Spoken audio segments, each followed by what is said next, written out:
Audio Jungle.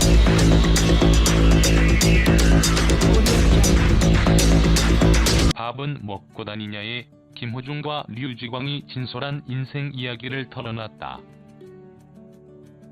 두 사람은 미스터 트롯을 만나기 전까지 힘겨운 생활을 이어갔다. 끝까지 포기하지 않은 두 사람은 가수로서 행복한 삶을 살게 됐다. 4일 오후 방송된 SBS 플러스 밥은 먹고 다니냐에 미스터 트롯의 류지광과 김호중이 출연했다.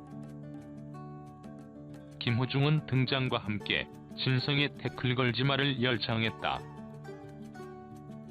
김호중은 폭발적인 성량과 함께 간드러지는 목소리를 자랑했다. 류지광은 배호이 돌아가는 삼각지를 선곡했다. 류지광은 명품 동굴 보이스로 국밥집을 촉촉한 분위기로 적셨다. 김호중은 미스터 트롯 출연 이후 반응이 달라졌다고 말했다. 김호중은 시장을 걸으면 점포에서 사장님들이 다 뛰어나와서 건강식품을 준다라며 이건 다른 손님이 주문한 것인데 넣어두라고 할 정도였다라고 말했다. 류지광은 올해 부모님이 일하지 않게 만들어드렸다라고 변화를 설명했다. 미스터 트롯에서 준결승에서 류지광과 김호중은 함께 무대를 꾸몄다. 두 사람은 국밥집에서 즉석으로 30도에 다시 한 번만을 부르기도 했다. 김호중은 미션이 진행될수록 정신이 하나도 없다며 미션을 잘 해내고 최고의 무대를 보여줘야 한다는 생각밖에 없으니까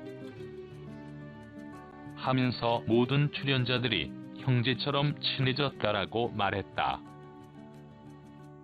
미스터 트롯 예선전을 걸치면서 김호중은 다른 참가자들의 외모와 노래 실력 때문에 주눅이 들었다고 했다.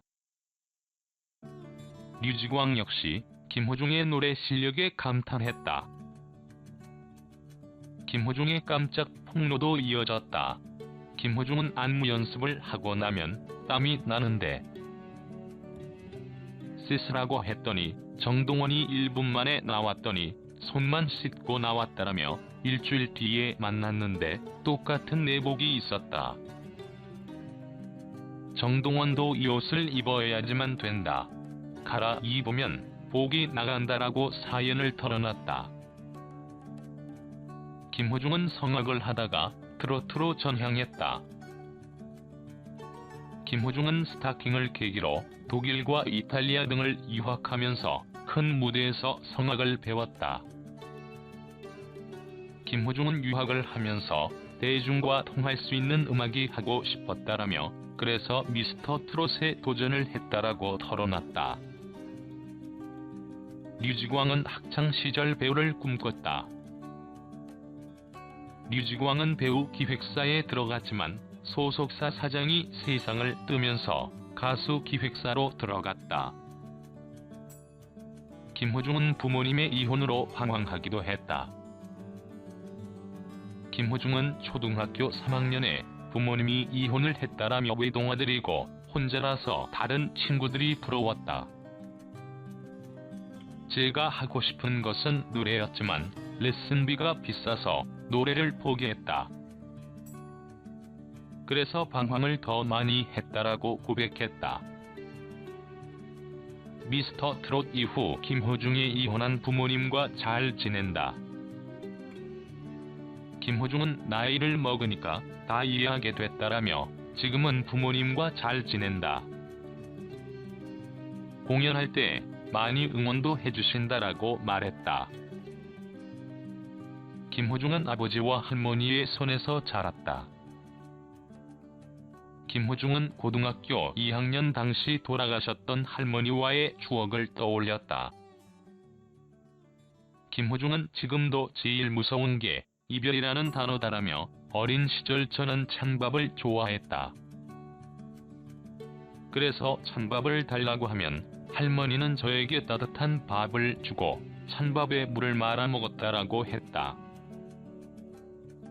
김호중의 할머니는 고등학교 시절에 대장암으로 돌아가셨다.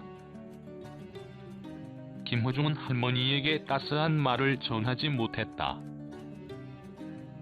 김호중은 대구에서 학교를 다니다가 울산에 있는 병원으로 할머니를 보러 갔다라며 할머니가 다른 사람들에게 박수받는 사람이 되고 폐 끼치지 말고 살라고 하셨다. 하늘에서도 지켜볼 테니까 단디하라고 말한 다음에 이틀 뒤에 떠나셨다라고 털어놨다. 김호중은 할머니에 대한 미안함과 후회를 표현했다. 김호중은 할머니에게 노래하는 모습을 한 번도 보여드리지 못했다라며 입관식도 못 봤다. 너무 힘들었다. 그래도 마지막 가시는 길을 봤으면 좋았다는 생각을 한다. 미스터 트롯 경연을 할 때 할머니와 할아버지를 꿈에서 봤는데 마음이 편했다라고 설명했다. 김호중은 대구에서 행사를 하고 올라오면서 갑자기 할머니의 산소를 들렀다. 대구에서 서울로 올라오는 길에 김호중은 고속도로에서 큰 사고를 당했지만 단 한 명도 다치지 않았다. 류지광 역시도 쉽지 않은 삶을 살았다. 류지광은 초등학교 6학년 시절 어머니의 비포중으로 어려운 삶을 살았다. 20년 전에 4억가량의 빚을 진 상황이었다.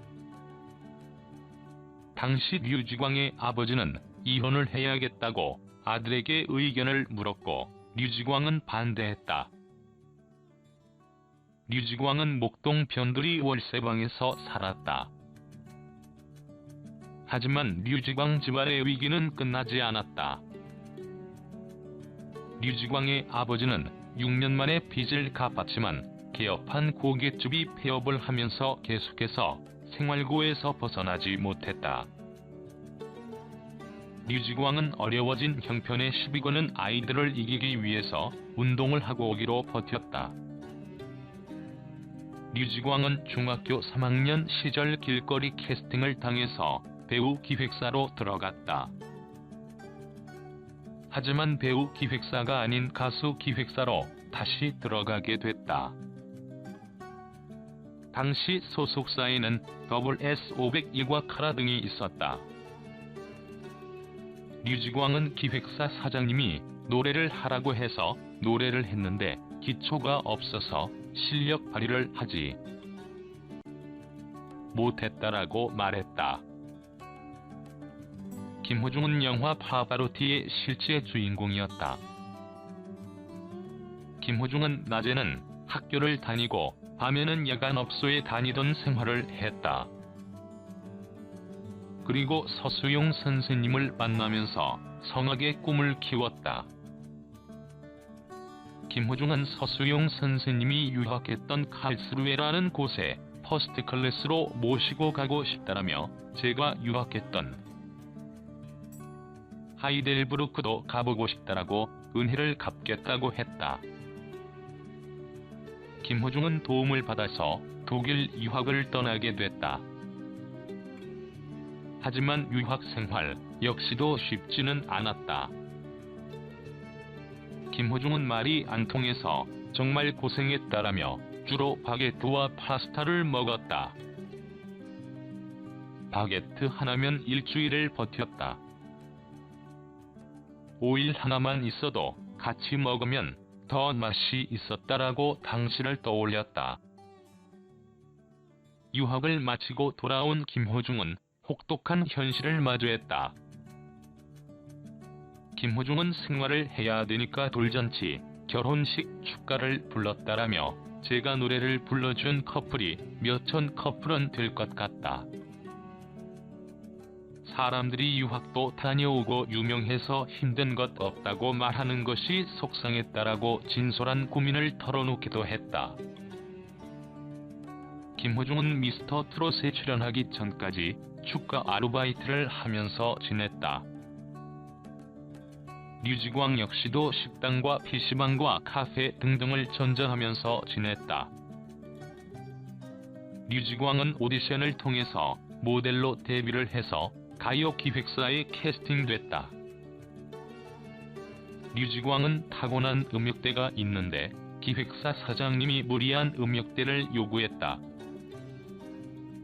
그래서 성대결절이 왔는데 계약을 파기하라고 했다. 그때 당시의 아버지가 심근경색으로 어려운 상황이었다.